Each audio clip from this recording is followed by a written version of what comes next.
Baik, terputus. Ha? Jadi Najasyi pun memperuntukkan suaka politik kepada para sahabat radhiyallahu anhum ajma'in. Lantas mereka diberikan keselamatan, perlindungan oleh negara Habsyah. Baik. Yang menariknya, pada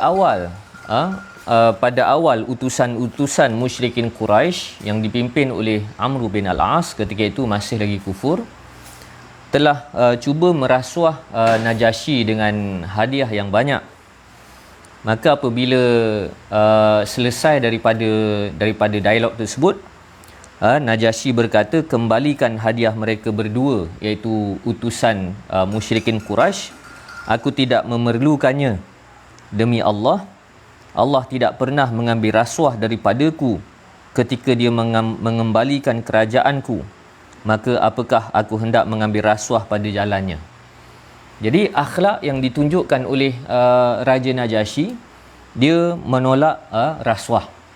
Dia menolak rasuah. Dan pada awal pertemuan pembesar ataupun duta Quraisy bertemu dengan Najasyi, mereka telah pun memberikan sejumlah hadiah yang sebenarnya bermotifkan rasuah, dan akhir sekali Najasyi menolak rasuah mereka.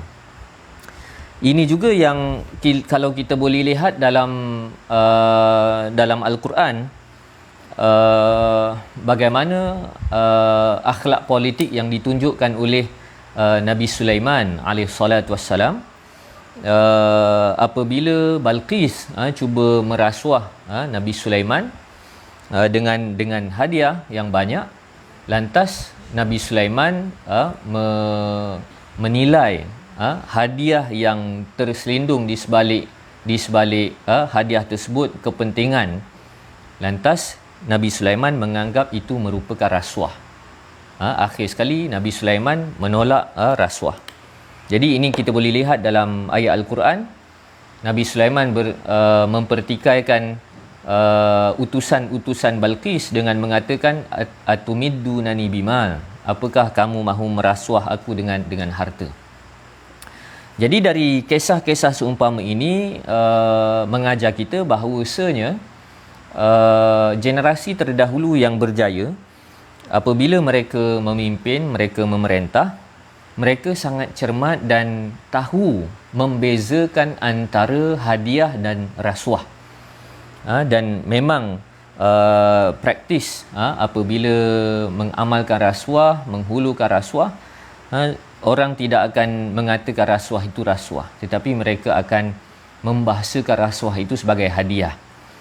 Jadi tinggal lagi pemimpin yang beriman sahaja yang pandai membezakan mana satu rasuah, mana satu hadiah. Kerana yang membezakan antara rasuah dan hadiah itu adalah kepentingan. Dari sudut barangnya sama sahaja, tapi motif itu yang membezakan antara rasuah dan hadiah. Maka disebabkan itu dalam Al-Quran kita dapati kalam Nabi Sulaiman. Nabi Sulaiman mengatakan, bal antum bi hadiyatikum tafrahun, bahkan kamu dengan hadiah kamu berbangga dengan mengamalkan amalan tersebut.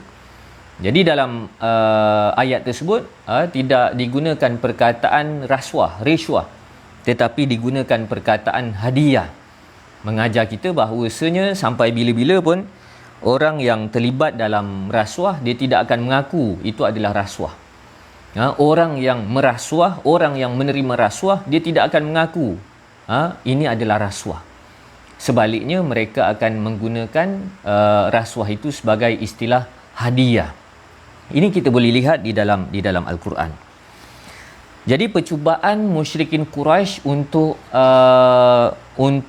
memberkas para sahabat yang berselindung di bawah kerajaan Raja Najasyi itu, akhir sekali mereka balik dengan tangan kosong. Amr bin Al-As balik, misi mereka gagal untuk memberkas para sahabat Nabi SAW yang mendapat suaka politik di bawah kerajaan Raja Najasyi. Baik. Itu dari sudut usaha mereka di peringkat luar. Pada masa yang sama, waktu itu juga musyrikin Quraisy sekali lagi cuba mempengaruhi Abu Talib. Jadi kalau kita ikuti perbahasan kita dalam slot sirah ini, kita dapati bahawasanya musyrikin Quraisy itu mereka cuba mempengaruhi, cuba meminta Abu Talib untuk menguasai Nabi, untuk menyekat Nabi. Itu bukan sekali sahaja, tetapi beberapa kali. Lepas jumpa lagi, lepas jumpa lagi. Jadi tidak terus-terus berlakunya dialog. Nabi kata, kalaulah matahari di kananku dan bulan di kiriku. Tak terus-terus begitu. Sebaliknya, kalau kita ingat dalam perbahasan yang lalu, mula-mula berjumpa, pujuk dulu, pujuk, dan pertemuan yang kali ini barulah mereka menekan Abu Talib dengan tekanan yang lebih berterus terang. Bagaimana terus terang mereka? Dengan mereka mengatakan, kalau Abu Talib tak nak mengambil tindakan, kami sendiri akan ambil tindakan. Dalam erti kata yang lain, bermulanya operasi bunuh ke atas Muhammad sallallahu alaihi wasallam. Baik, pembesar-pembesar Quraisy. Jadi siapa yang menonton, kalau video ni tiba-tiba terhenti, nanti tengok balik page Masjid Kota Damansara, sebab handset saya kadang-kadang dia ada problem, kamera panas ke apa, dia tiba-tiba keluar. Jadi saya akan sambung lah kan. Tadi dah putus dah kejap sekali, harap-harap tak putus lah sampai 8.30. Baik, pembesar-pembesar Quraisy datang berjumpa Abu Talib, lantas berkata, wahai Abu Talib. Jadi kita dalam pertemuan yang lepas pun kita telah jelaskan kedudukan Abu Talib ini sebagai seorang senior yang berpengaruh, yang berpengaruh pada masa sama tidak terpengaruh dengan sikap-sikap politik ataupun polisi politik musyrikin Quraisy. Jadi wahai Abu Talib, sesungguhnya engkau seorang tua dan terhormat serta mempunyai kedudukan dalam kalangan kami. Kami telah meminta engkau menghalang anak saudaramu, tetapi engkau tidak menghalangnya. Jadi ini satu akhlak, satu akhlak ataupun satu nilai moral yang dimiliki oleh Abu Talib. Walaupun Abu Talib itu tidak bersama dengan keimanan ajaran Nabi Muhammad sallallahu alaihi wasallam, tetapi sekurang-kurangnya dia memiliki kualiti moral, iaitu apa? Dia tidak mahu menzalimi orang yang tidak bersalah. Dia tidak mahu bersubahat dengan orang yang ingin melakukan kezaliman. Dia rasional dalam menilai. Ini nilai moral yang ada pada Abu Talib. Jadi kami telah meminta engkau menghalang anak saudaramu, tetapi engkau tidak menghalangnya. Tak bagi kerjasama lah, senang ceritanya. Tak bagi kerjasama. Kami dah tetapkan polisi supaya engkau halang Muhammad, supaya engkau ambil tindakan pada Muhammad. Kau gunakan pengaruh engkau, tiba-tiba engkau tak buat. Kau tak buat. Demi Allah, kami sudah tak tahan lagi. Kami dah tak tahan membiarkan nenek moyang kami dicaci. Jadi ini alasan mereka, ataupun dalam erti kata yang lain, kalau kita terjemahkan dalam ayat orang pada hari ini, Muhammad ni kurang ajar. Muhammad ni kurang ajar. Muhammad ini tidak beradab. Ini retorik yang mereka sebarkan, dan begitu juga pertembungan antara ajaran yang benar dan ajaran yang batil, sampai bila-bila pun antara alasan yang dikemukakan oleh golongan yang mempertahankan kebatilan adalah apabila mereka tak tahan dengan hujah-hujah golongan yang benar, lantas mereka menganggap hujah-hujah itu sangat menyakitkan hati mereka. Apabila mereka rasa sakit hati, mereka pun claim hujah-hujah itu adalah hujah-hujah yang kurang ajar, yang biadab, yang tidak beradab. Jadi itu jugalah yang dikenakan ke atas Nabi SAW. Mereka kata, kami dah tak tahan nenek moyang kami dicaci. Ataupun dalam erti kata yang lain, Muhammad ni tak beradab dengan nenek moyang kita. Akal fikiran kami diperbodohkan. Jadi sebenarnya mereka yang memperbodohkan akal fikiran kaum Quraisy. Bagaimana menyembah berhala, bagaimana mempercayai agama kepercayaan yang sama sekali tidak rasional, tidak logik. Tapi bagaimana mereka memusing tanggapan persepsi tersebut dengan mengatakan bahawasanya Muhammad inilah yang memperbodohkan kami. Sedangkan apa yang dijalankan oleh Nabi adalah agenda pencerahan, budaya ilmu, dan bersedia bila-bila masa sahaja untuk berhujah, untuk berdialog. Tetapi mereka faham secara terbalik dan mereka mempropagandakan kononnya Nabi Muhammad itulah yang memperbodohkan orang. Dan Tuhan-Tuhan kami diaibkan.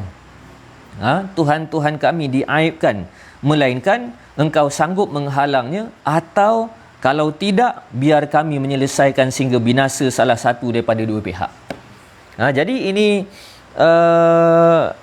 ayat nekat yang diungkapkan oleh mereka. Kalaulah engkau, wahai Abu Talib, tak sedia untuk halang anak saudara engkau, lepas ni tak ada jaminan. Kami dah tak tahan dah ni. Kami dah tak tahan. Bila kami dah tak tahan tu, sama ada Muhammad yang terbunuh ataupun kami sendiri yang terbunuh. Ini nekat. Ini nekat. Ataupun orang kita kata kalah jadi abu, menang jadi arang kan. Alang-alang menyeluk pekasam. Lebih kurang begitulah. Jadi mereka katakan kami dah tak tahan. Lepas ni tak ada jaminan lah. Tak ada jaminan. Bukan kami tak bagi tahu. Kami dah bagi tahu. Kami dah bagi tahu berapa banyak kali dah dengan engkau. Tapi engkau tak pujuk juga Muhammad tu. Muhammad tetap menjalankan kerjanya. Jadi akhir sekali kami terpaksa nekat. Jadi ancaman itu sangat berat bagi Abu Talib. Ancaman itu Abu Talib faham, ini isytihar bunuh lah ni.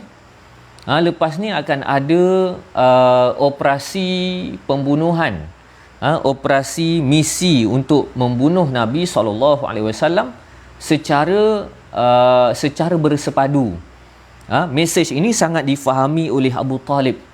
Lantas atas kebimbangan terhadap keselamatan Nabi SAW, Abu Talib pun menjemput Rasulullah SAW. Jemput. Kemudian Abu Talib pun cakap elok-elok, wahai anak saudaraku, sesungguhnya kaummu telah datang kepadaku. Jadi kaummu, pembesar-pembesar Quraisy tu anak beranak lah ke? Pak saudara Nabi lah ke? Jadi kalau kita lihat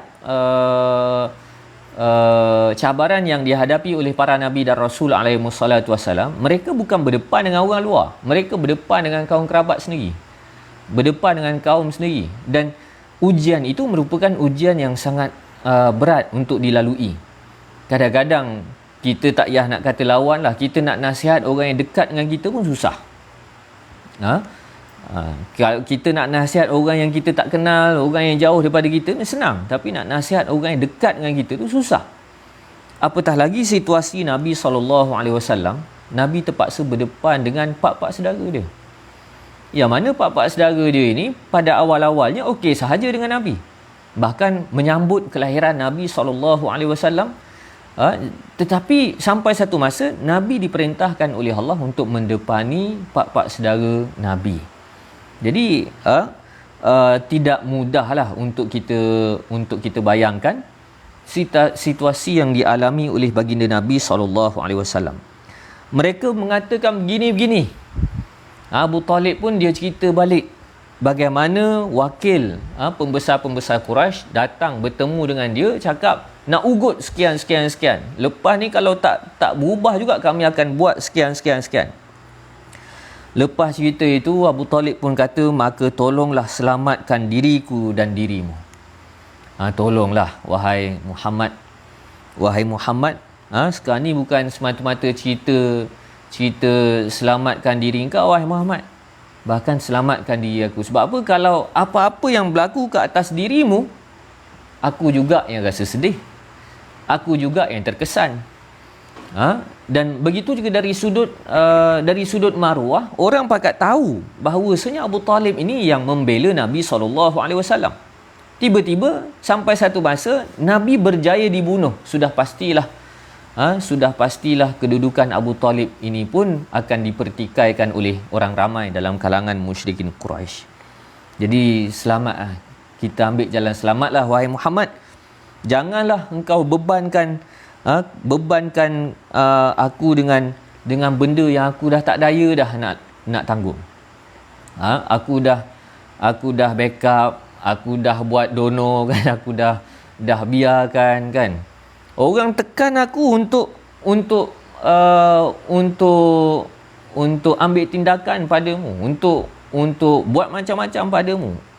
Tapi segala tuntutan itu tidak berkesan kepada Nabi SAW. Maka Rasulullah pun menyangka bahawa bapa saudaranya sudah tak larat dah nak melindungi keselamatan Nabi SAW. Lantas baginda pun mengatakan, wahai bapa saudaraku, demi Allah, jika mereka meletakkan matahari di sebelah kananku dan bulan di sebelah kiriku, supaya aku meninggalkan urusan ini sehinggalah Allah menzahirkan kemenangannya atau aku terkorban di jalannya, nescaya aku tidak akan meninggalkannya. Jadi ini penegasan yang ucapan yang tegas pada masa yang sama yang berat diucapkan oleh Nabi SAW, kerana Nabi sedang berdepan dengan orang yang sangat berjasa dengan Nabi, yang jaga Nabi sejak kecil, yang sangat disayangi, sangat dihormati oleh Nabi SAW. Tapi kali ini Nabi terpaksa menyanggah orang yang paling disayangi, orang yang sangat disayangi, Abu Talib. Jadi Abu Talib pujuk. Nabi kata, tak boleh, walaupun mereka tawarkan kepada aku ni matahari di kanan aku, bulan di kiri aku, maksudnya nak kenakan segala tekanan pun aku takkan berubah. Dan kalau mereka tawarkan kepada aku segala keuntungan dunia, aku boleh berkuasa di kawasan yang dicerahi matahari dan kawasan yang dicerahi dengan cahaya bulan, aku dapat segala-galanya. Tapi untuk pertukaran demi meninggalkan dakwah ini, aku takkan buat, wahai pak saudara. Wahai pak saudaraku. Jadi ini kata-kata yang sangat berat. Dan kalau kita lihat saling berbalas, bagaimana musyrikin Quraisy mengeluarkan kata-kata bersifat nekat, Nabi pun mengeluarkan kata-kata yang bersifat nekat.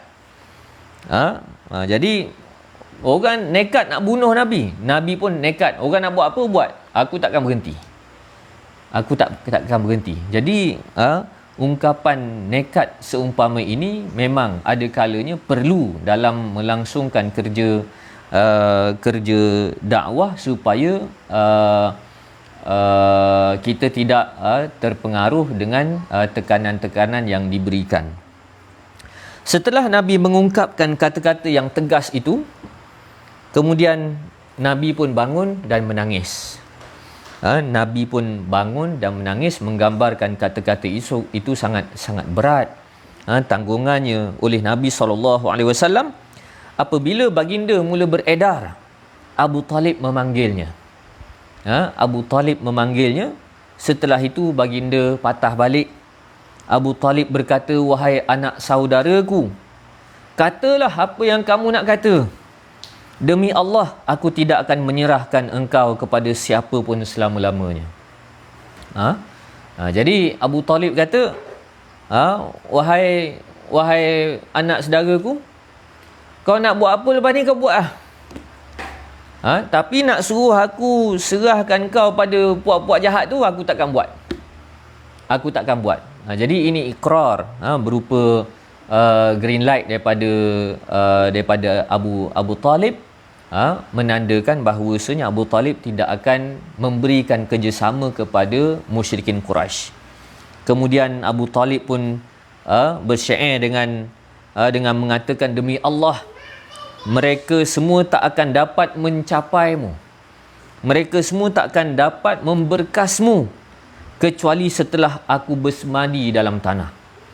Jadi kalau kita terjemahkan dalam bahasa Melayu, puak-puak musyrikin Quraisy tu takkan boleh nak tangkap kau, wahai Muhammad. Langkah mayat aku dulu.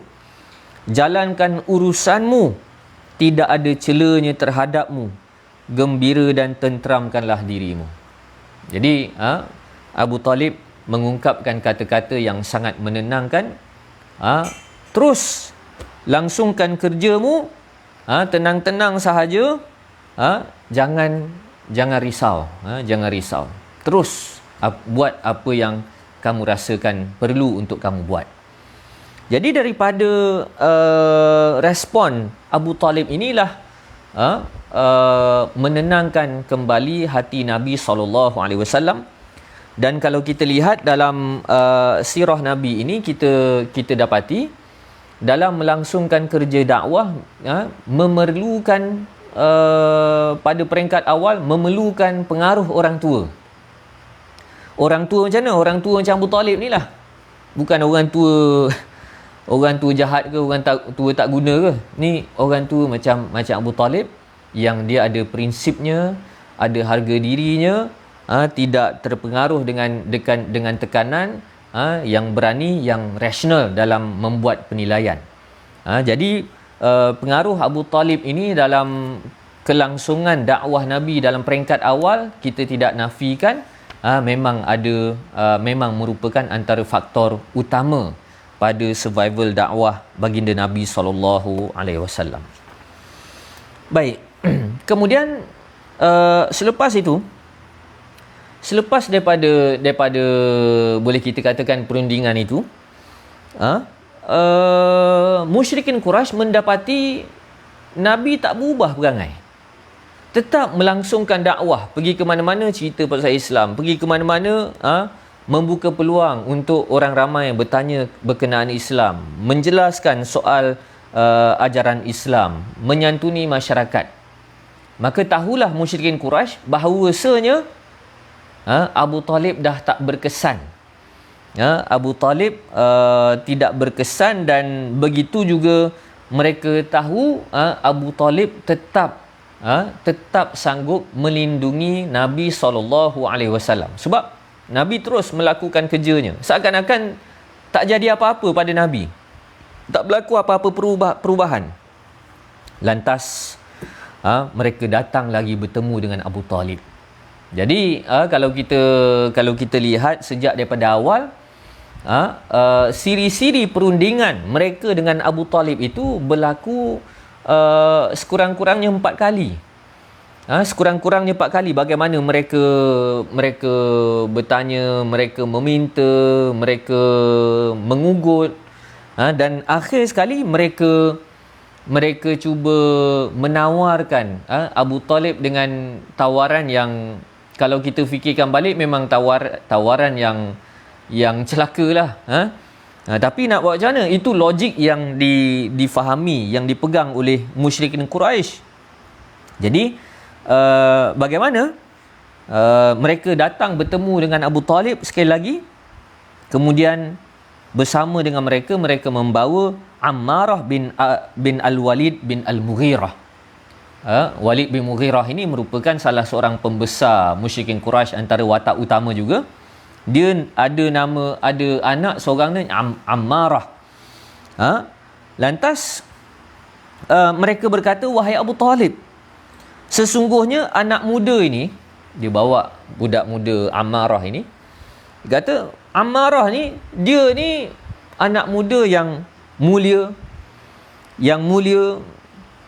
tampan, handsome, kemudian memiliki kebijaksanaan. Wahai Abu Talib, apa kata kalau kita tukar?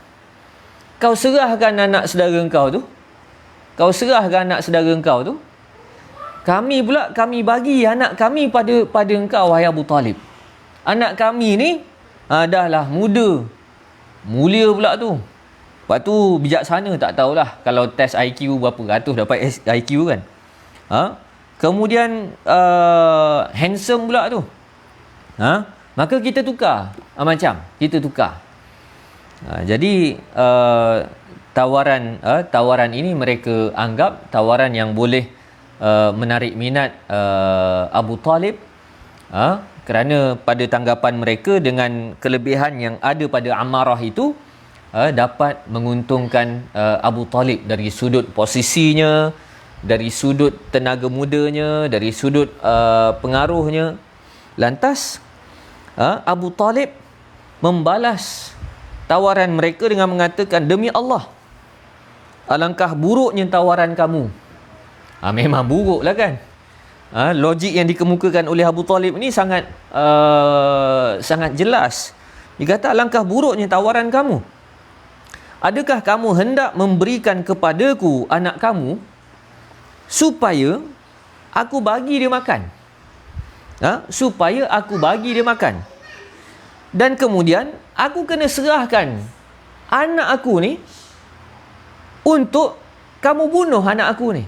Demi Allah, ini tidak akan boleh berlaku sama sekali. Jadi ini tindakan musyrikin Quraisy ni bodoh juga. Memang seakan-akan menghina kedudukan Abu Talib. Kau bagi anak engkau pada aku supaya aku bagi makan anak engkau. Anak aku pula aku kena bagi pada engkau. Kemudian anak aku yang aku sayang ni kau nak bunuh. Ini satu tawaran yang berat sebelah. Jadi kalau kita bandingkan, memang Nabi ketika itu kira-kira umur 46 tahun kan. Kira-kira 46 tahun lah dalam sirah ini. Sementara Ammarah ini lebih muda daripada Nabi SAW. Jadi tawaran yang mereka kemukakan kepada Abu Talib itu ditolak mentah-mentah oleh Abu Talib. Lantas mereka katakan, demi Allah, wahai Abu Talib, kaum kerabatmu ni, kita ni lah, kita ni telah melakukan sehabis baik adil padamu. Kita dah berunding dengan kamu, kami dah tawar macam-macam pada kamu, kami dah terangkan, kami dah buat macam-macam. Mereka dah berusaha keras untuk melepaskanmu daripada apa yang kau tak suka. Dia orang ni dah buat habis baik dah. Dah buat habis jalan dah untuk kau ni tak terlibat dalam krisis ni. Kau tak terlibat dalam masalah ni. Tapi engkau tetap memilih untuk terlibat. Sayangnya, aku melihat engkau sama sekali tidak akan menerima daripada apa yang mereka tawarkan.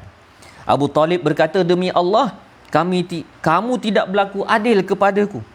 Tetapi kamu berpakat supaya aku tidak memberikan perlindungan dan supaya kaum ini menentang aku. Justru lepas ni kau nak buat apa buat. Jadi ini ketegasan yang ada pada Abu Talib, merujuk kepada riwayat-riwayat sirah. Peristiwa ini berlaku kira-kira pertengahan tahun ke-6 kenabian. Jadi selepas daripada itu berlakulah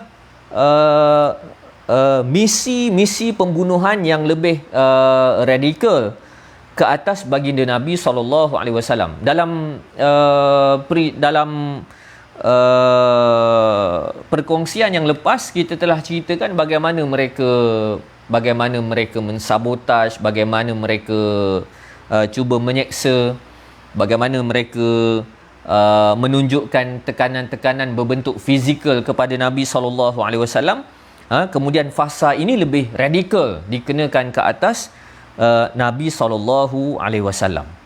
Maka selepas daripada pertemuan itu, mereka kembali dan mereka membuat perancangan. Mereka membuat perancangan dan mereka menjalankan tindakan-tindakan yang berbentuk nekat. Jadi bermula daripada fasa inilah mereka kelihatan secara zahir overkill terhadap Nabi SAW. Bila overkill terhadap Nabi, menyebabkan Nabi beroleh simpati.